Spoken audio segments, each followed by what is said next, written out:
So, revising the use of polynomial divisions then.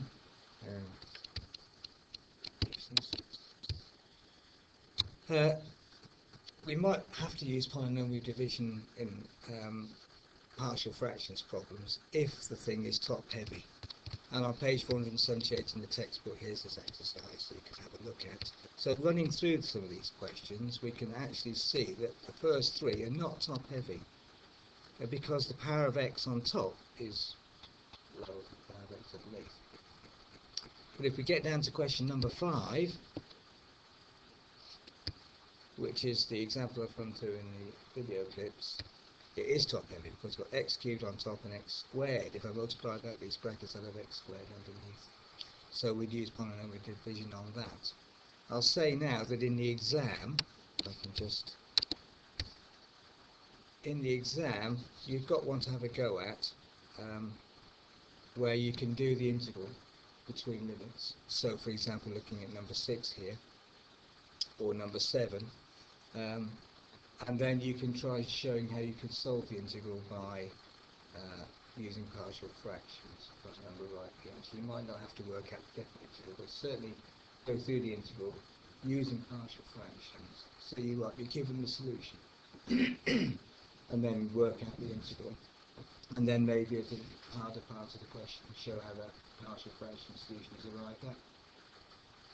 And I don't think, because of the time this polynomial division work takes, that I've gone through, I've given you an example using polynomial division in this kind of practice.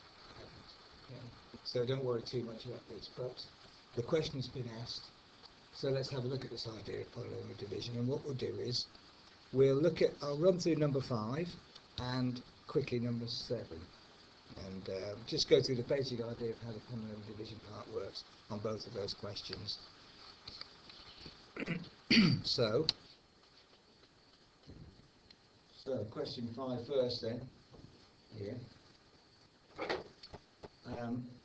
As I was saying, it's top heavy because this, if I multiply these, then x times x will give us x squared, and I've got an x cubed term on the bottom, on the top rather. So what we do is, we set out the division. I would multiply out these brackets, x minus 2 times x plus 2. I multiplied out those brackets, so x times x gives x squared plus 2x, 2 times x minus 2x, so they're going to disappear. Minus 2 times 2 is minus 4, so I'll end up with x squared minus 4. I multiplied out those brackets.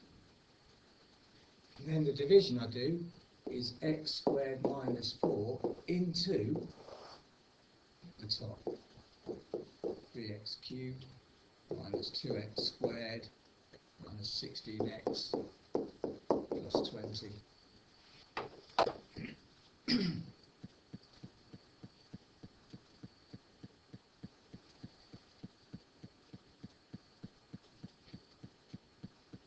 Okay, so the basic idea is that we focus on these two parts.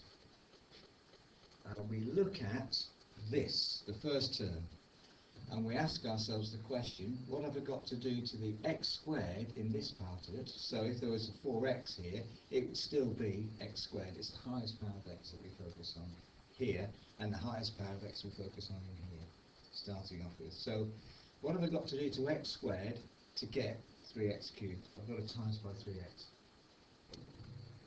3x times x squared gives me 3x cubed. Okay, so that's what goes here. What have I got to times this x squared by to get 3x cubed? And then I ask myself the question, well, what is 3x times x squared minus 4, this term underneath? So as a little aside, I would work out, if I needed to, or I'd do it in my head if I was confident, what 3x squared times x squared minus 4 is, multiplying out that bracket. And that would give me 3x cubed minus 4 3s are 12x. And that goes underneath here.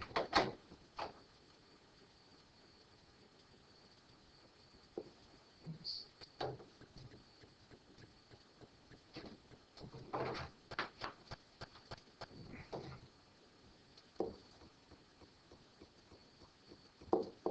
3x cubed minus 12x.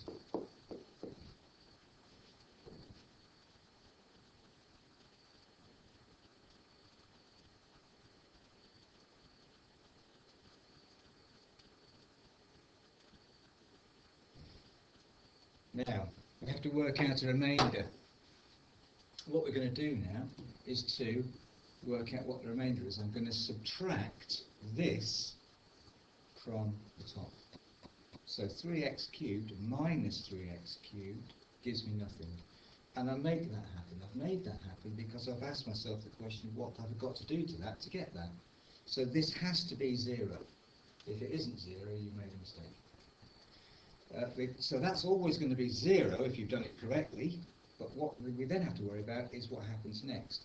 Well, if you look at this, I can't subtract 12x from x squared because they're not the same thing, but I can subtract 12x, or that term rather, from this. So I actually effectively think of this as my remainder as 3x cubed plus no lots.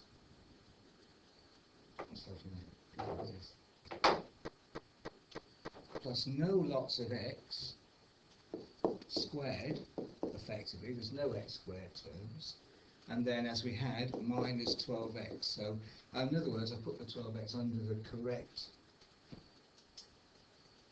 value in the dividend, I think it's called here. So I'll make sure the 12x goes underneath the 16x. Because I've got no x squareds, I could leave that blank, but I could put no lots of x squared in just to make it look better. So now I'm going to do the takeaway.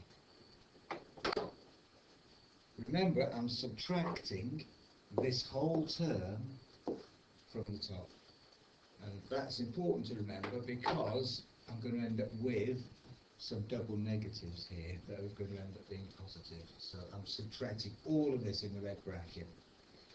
So, first thing, 3x cubed minus 3x cubed, 0. It's okay. I'm recording this anyway, so you can watch it later. Minus 2x squared, minus nothing, is still minus 2x squared. So I'll end up with underneath minus 2x squared. Minus 16x, minus minus is plus, so minus 16 plus 12 is minus 4x.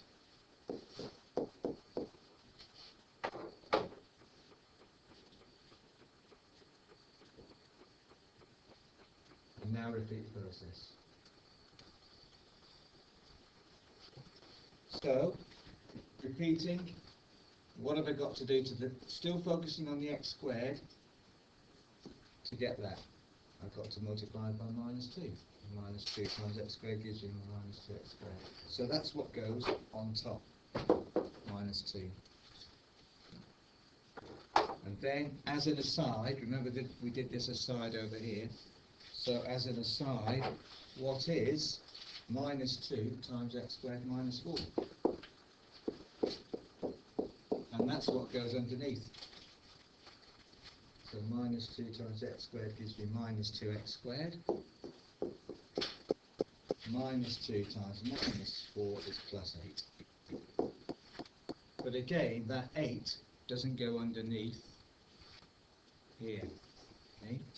Because I've got x terms there, so it's effectively I've got no x's, so you could either leave it blank or put 0 lots of x in.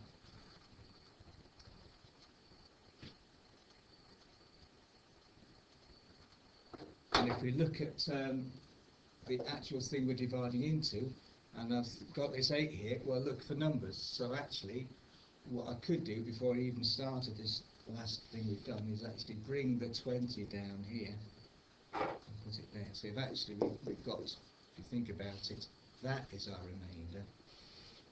Bring the 20 down. So now I'm going to subtract this whole term from the top to find my remainder. So minus, this is worth noting, minus 2 minus minus, minus 2 minus the minus gives plus, so minus 2x plus 2x is gone. So that's like a check you've done it correctly. That should be 0. Minus 4x minus nothing, minus 4x. And then being careful of the negatives, 20 minus 8. So that's just 12 plus 12.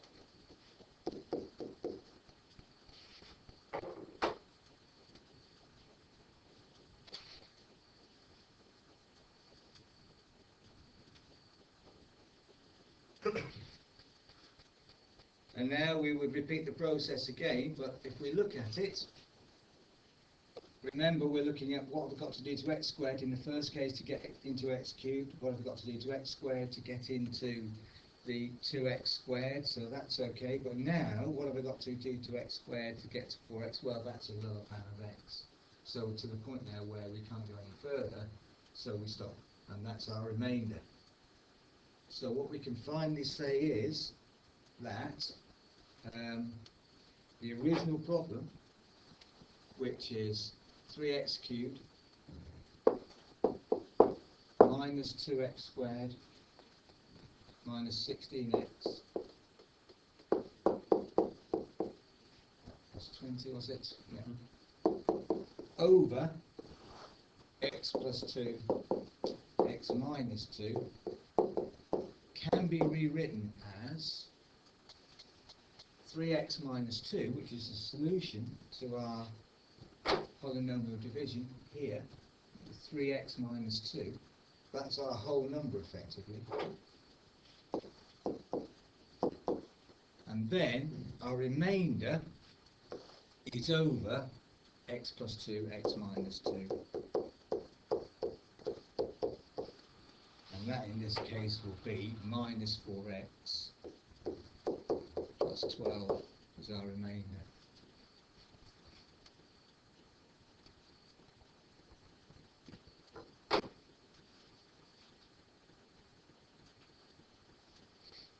So now if we were asked to integrate this, which we are in this particular problem, it's reduced to the integral of this, which we can do part by part. We can integrate this bit, we could integrate the minus 2 bit, and we could integrate the minus 4x plus 12 over x plus 2, x minus 2. And this bit would have to involve partial fractions. So the polynomial bit of the problem, just to recap, is to look at the original problem, and if the power of x at the top is higher than or the same as the power of x underneath, then you have to use polynomial division before you go ahead and do the partial fractions. Let's have a quick look at one more that's not going to perhaps take quite so long. We might not finish it off, but let's just have a look at this one together, just to finish this idea off.